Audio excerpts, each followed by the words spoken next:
Students class 6 ये देखिए आपका चैप्टर आता है 19 और इसका टाइटल है परफेक्ट 19 नहीं, आपका चैप्टर आता है 20 और इसका टाइटल है एक्टिव एंड पैसिव वॉइस। ये 19 हमने करा दिया था आपका और अब चैप्टर 20 आता है। एक्टिव कहते हैं सक्रिय, पैसिव कहते हैं निष्क्रिय, वॉइस कहते हैं वाच्य। सक्रिय और निष्क्रिय वाच्य, ठीक है ना। अब देखिए voice is of two kinds. Voice two kinds होते हैं, active voice and passive voice. Topic number 1, present indefinite tense. First form of a verb और s oblique es with first form of verb और do does plus first form. देखिए positive sentence में active voice का subject आता है plus first form और s या s after verbs, first form plus object. ये एक्टिव वॉइस में आ गया। ही लॉप्स एट अस, जो हमने आपको अभी पढ़ा के चुके हैं लास्ट वाले चैप्टर में, प्रेजेंट टेंस में जो आपको पढ़ा के चुके हैं हम, ठीक है ना। ये ही लॉप्स एट अस, वह हम पर हंसता है। ये प्रेजेंट इंडेफिनिट का चैप्टर है।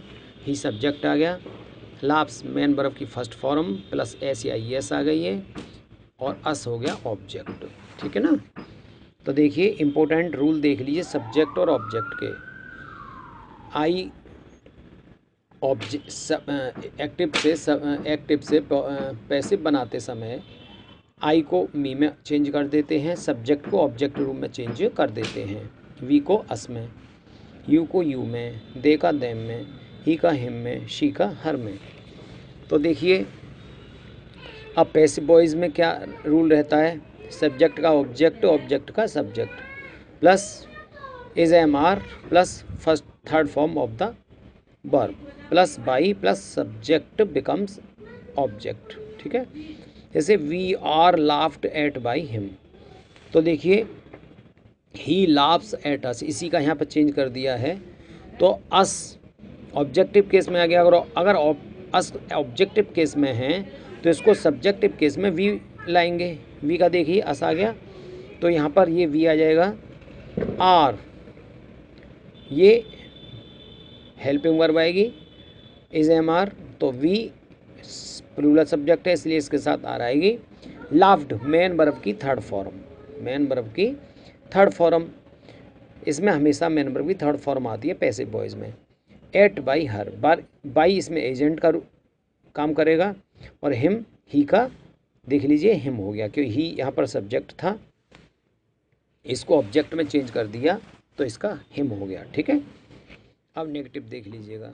एक्टिव वॉइस में subject plus do does not plus first form of the verb plus object. तो he does not write a letter, ये एक्टिव वॉइस में है और इसका पैसिव वॉइस बनेगा a letter is not written by him. तो देखिए दोबारा मैं आपको बता देता हूँ इसी में चेंज करके, he does not write a letter, तो ए लेटर तो इसमें सब्जेक्ट हो गया, ये ऑब्जेक्ट को सब्जेक्ट ले आएंगे तो सबसे पहले इंटरचेंज हो जाएगा, तो इज लेटर इज, क्यों कि ए लेटर सिंगुलर सब्जेक्ट है इसलिए इज आएगा इसके साथ। A letter is not written, write की थर्ड फॉर्म हो गई written, a letter is not written by agent हो गया और ही का हो जाएगा हिम, क्योंकि ही सब्जेक्टिव केस है, यहाँ पर इसको कर देंगे ऑब्जेक्टिव केस में चेंज। अब इसी टाइम में देखिए इंट्रोगेटिव सेंटेंस आता है। एक्टिव वॉइस में do does plus subject plus first form of the verb plus object, क्योंकि हमने आपको देखो पहले ये रीडिंग कराई दिए हैं, समझा भी दिए हैं, तो आपको इसमें कोई ज़्यादा दिक्कत नहीं आएगी। एक्टिव वॉइस आप जान ही गए और इसके बाद आपको पैसिव वॉइस थोड़ा सा सीखना है, ठीक है ना। देख लीजिएगा, do we celebrate this festival, तो do we celebrate this festival, इसका ये एक्टिव वॉइस है। क्या हम इस उत्सव को मनाते हैं, क्या हम इस उत्सव को मनाते हैं, तो पैसिव वॉइस में आ जाएगा क्या यह उत्सव हमारे द्वारा मनाया जाता है। तो इज दिस, इज सबसे पहले डू का, डू तो दिस फेस्टिवल देख लीजिए, इसके अकॉर्डिंग ये हेल्पिंग वर्ब आएगी यहाँ पर। दिस फेस्टिवल सिंगुलर सब्जेक्ट है, इसलिए यहाँ पर इज़ आ गई, तो इज़ दिस फेस्टिवल, ये जो कि तो आ जाएगा is this festival celebrated. Celebrate का थर्ड फॉर्म हो गया celebrated by us, by agent हो गया और वी का हो गया अस, ठीक है ना।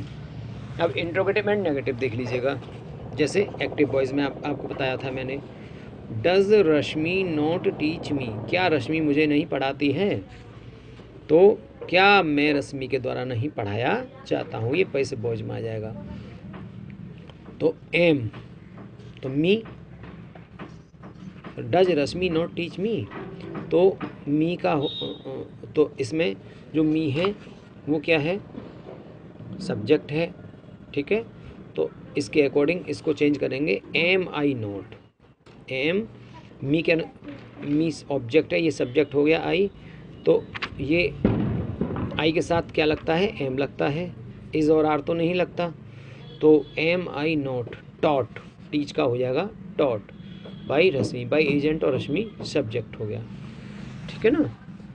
ये देखिए आपका ये फिनिश हो गया एक्टिव एंड पैसिव में लेसन नंबर 20 का फर्स्ट टॉपिक, ठीक है ना। आप इस देखिए सेकंड टॉपिक देख लीजिएगा, ये प्रेजेंट कंटिन्यूअस टेंस देख लीजिएगा। स्ट्रक्चर क्या है, is am are plus first form of a verb plus ING. Positive sentence देख लीजिएगा, एक्टिव वॉइस में subject plus is am are plus first form of the verb plus ING plus object. तो देखिए he is doing my work, वह मेरा काम कर रहा है, ये एक्टिव वॉइस है। अब पैसिव वॉइस में क्या हो जाएगा, मेरा काम उसके द्वारा किया जा रहा है, तो माई वर्क का माई वर्क हो जाएगा इज़, क्योंकि माई वर्क सिंगुलर सब्जेक्ट है, जो ऑब्जेक्ट है इसका सब्जेक्ट बना दिया। My work is being, my work is being, इसमें बीइंग लगा देंगे done by him, my work is being done by him, क्योंकि ये कंटिन्यूस है इसलिए इसमें बीइंग लगाएंगे, इज़ एम आर के बाद लगा देंगे being, B E I N G, B की फॉर्म में बीइंग कंटिन्यूस में, ठीक है।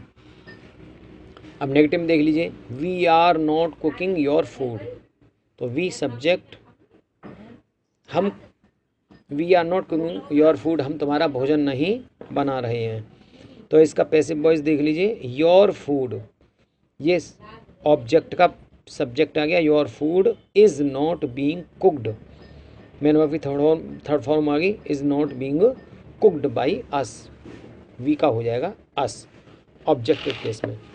इसी टाइम में देख लीजिएगा interrogative, am I shining a melodious song, क्या मैं am I singing a melodious song, क्या मैं एक मधुर गाना गा रहा हूँ, तो ऑब्जेक्ट में इसमें पैसिव वॉइस में आ जाएगा, is a melodious song being sung by me, is, ये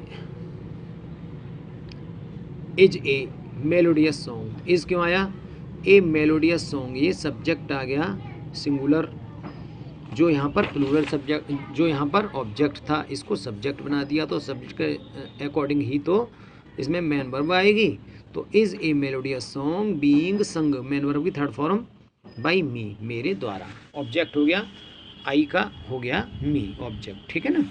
इंट्रोगेटिव एंड नेगेटिव देख लीजिएगा, इसमें are they not be fooling us, क्या वे हमें मूर्ख नहीं बना रहे हैं, तो क्या हम उनके द्वारा मूर्ख नहीं बनाए जा रहे हैं, ये इसका पैसिव वॉइस हो जाएगा अगर हिंदी में इसके अनुवाद करें तो इसमें देख लिए इंट्रोगेटिव में आर हेल्पिंग वर्ब आ गई, दे सब्जेक्ट आ गया, नॉट बी फूलिंग अस, इसका चेंज कर देंगे इंटरचेंज आर वी, क्योंकि बी प्लूरल सब्जेक्ट है, इसके साथ आर आएगा, आर वी नॉट बीइंग बिफूल्ड, बिफूलिंग का बिफूल्ड होगा मैन वर्ब की थर्ड फॉर्म बाई देम, देखा हो जाएगा देम, दे सब्जेक्टिव केस और देम ऑब्जेक्टिव केस।